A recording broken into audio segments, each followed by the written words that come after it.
नमस्कार दोस्तों, कैसे हैं आप लोग। स्वागत है आपका इस यूट्यूब चैनल पर। दोस्तों हम लोग ग्राम समाज एवं विकास का सेट नंबर 2 लगाएंगे आज, ठीक है। तो बहुत ही इंपॉर्टेंट क्वेश्चन है, यही क्वेश्चन आपको देखने को पेपर में मिलेंगे। तो पहला क्वेश्चन आप देख सकते हैं, लिखा है पर्यावरण सुरक्षा अधिनियम बना। पर्यावरण सुरक्षा अधिनियम कब बना? तो ये बना 1986 में, ठीक है। अगला क्वेश्चन देखो, गाँवों में जल प्रदूषण का कौन सा स्रोत नहीं है? गाँवों में जल प्रदूषण का कौन सा स्रोत जो है वो नहीं है? तो भूमि कटाव है, और पशुओं के जलाशयों में नहाने से ये एक मुख्य स्रोत होता है गाँव में जल प्रदूषण का।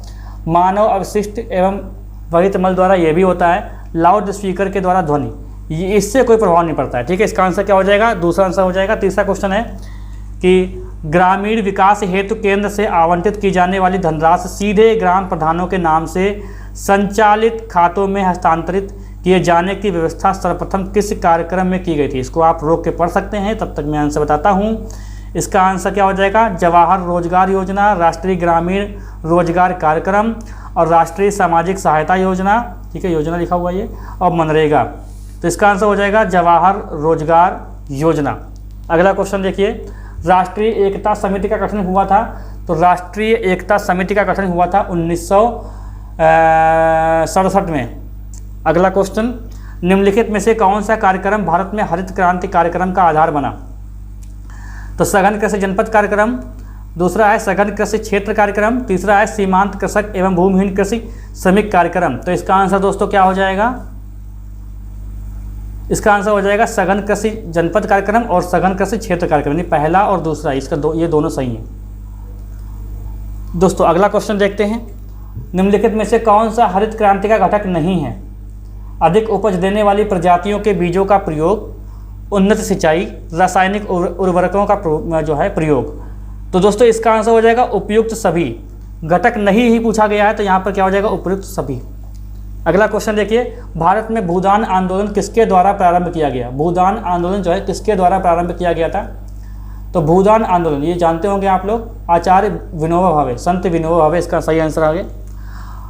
गांवों में रसोई घरों में प्रयुक्त परंपरागत चूल्हे में ईंधन से उत्पन्न ऊष्मा का लगभग कितना बेकार चला जाता है? गांवों में रसोई घरों में प्रयुक्त परंपरागत चूल्हे में ईंधन से उत्पन्न ऊष्मा का लगभग कितना बेकार चला जाता है?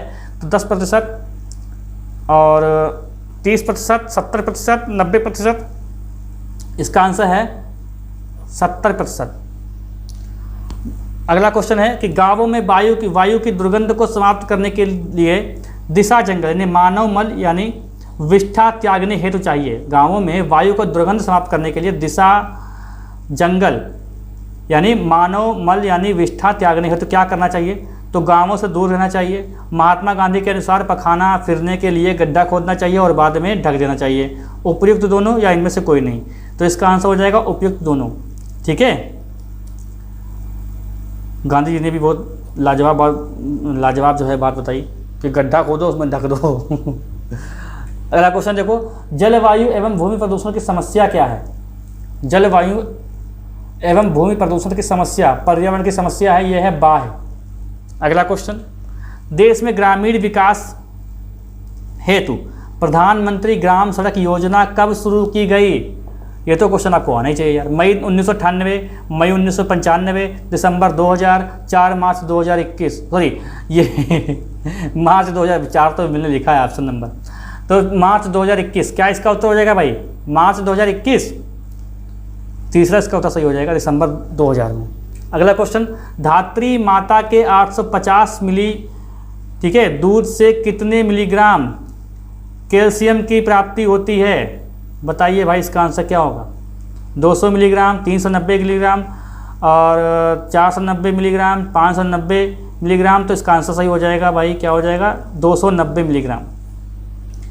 अगला क्वेश्चन, ग्रामीण क्षेत्रों में रोजगार की दृष्टि से खेती के बाद कौन सा महत्वपूर्ण कुटीर उद्योग धंधा है? हथकरघा, मुर्गी पालन, पशुपालन धंधा है, बताइए भाई कौन सा है? हथकरघा इसका राइट आंसर। अगला क्वेश्चन, भारत में जनपद के राजस्व संग्रह का सर्वोच्च अधिकारी कौन होता है? जिलाधिकारी, कोषाधिकारी, जिला राजस्व अधिकारी या सांसद?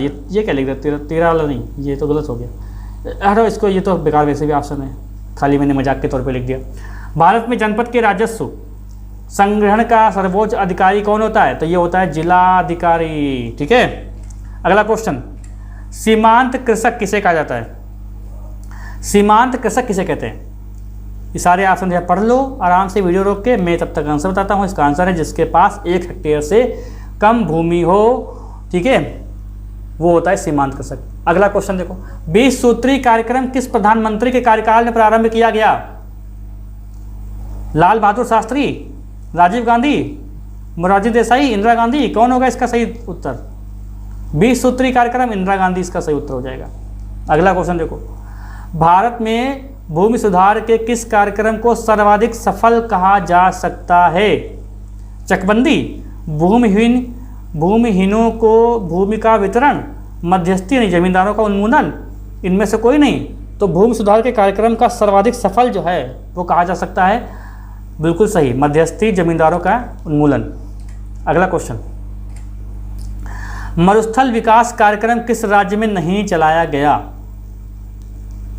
राजस्थान, जम्मू कश्मीर, हिमाचल प्रदेश, इनमें चला पर इसमें नहीं चलाया गया, यानी ये वाला ऑप्शन सही है। उत्तर प्रदेश में मरुस्थल नहीं तो कहाँ से चला जाएगा? अगला क्वेश्चन, जरीब सर्वेक्षण में क्षेत्र को किस ज्यामितीय आकृति में बांटकर नापना जो है आसान होता है? जरीब जानते हैं ना, जरीब में पढ़ाऊंगा आपको, ठीक है। जरीब सर्वेक्षण में क्षेत्र को किस ज्यामितीय आकृति में बांटकर नापना आसान होता है? तो त्रिभुज इसका उत्तर हो जाएगा। 1 हेक्टेयर का मान कितना होता है बता दीजिए भाई, बता दीजिए जानू। 1 हेक्टेयर का नाम नहीं मान, 1 हेक्टेयर का मान क्या होता है? ये होता है 10,000 वर्ग मीटर। भूमि सुधारों से संबंधित विषयों का उल्लेख भारतीय संविधान की 7वीं अनुसूची की किस सूची में है? राज्य सूची का विषय है कि संघ सूची का विषय है कि समवर्ती सूची का विषय है? भूमि सुधार, इसका आंसर हो जाएगा दोस्तों राज्य सूची का विषय है ये। अगला क्वेश्चन, भूमि सुधार कार्यक्रम को सर्वाधिक सफलता किस राज्य में मिली? तो भूमि सुधार कार्यक्रम को सर्वाधिक सफलता किस राज्य में मिली? ये मिली दोस्तों उत्तर प्रदेश नहीं, पश्चिम बंगाल में। निम्नलिखित में से कौन सा चकबंदी का उद्देश्य नहीं है? तो कृषि जोतों का अपखंडन रोकना ये है उद्देश्य, जोतों का उपविभाजन रोकना ये भी जो है उद्देश्य है, कृषकों को अलग अलग खेतों को एक स्थान पर एकत्रित करना ये भी उद्देश्य है, पर बड़े पैमाने की कारपोरेट खेती को बढ़ावा देना ये चकबंदी का उद्देश्य नहीं है। ठीक है, इसका आंसर क्या हो जाएगा? तीसरा आंसर सही हो जाएगा। टिक सब पर लगे आप कंफ्यूज हो जाएं, ये सही आंसर। अगला क्वेश्चन, भूधारण प्रणाली की रैयतवाड़ी व्यवस्था को शुरुआत भारत में किसने की थी? भूधारण प्रणाली की रैयतवाड़ी व्यवस्था की शुरुआत भारत में किसने की थी? तो ये इसका आंसर हो जाएगा टॉमस मुनरो। अंतिम प्रश्न देखते हैं, निम्नलिखित में से कौन सी लंबाई के मापन हेतु प्रयुक्त नहीं की जाती? रूड, करम, जरीब, पोल। निम्नलिखित में से कौन सी लंबाई के मापन हेतु प्रयुक्त नहीं की जाती? तो इसका उत्तर क्या हो जाएगा दोस्तों? जरीब, रूड इसका सही आंसर हो जाएगा।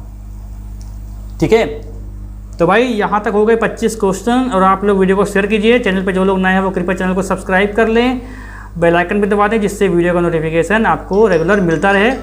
ठीक है, मिलते हैं हम लोग अगली क्लास में।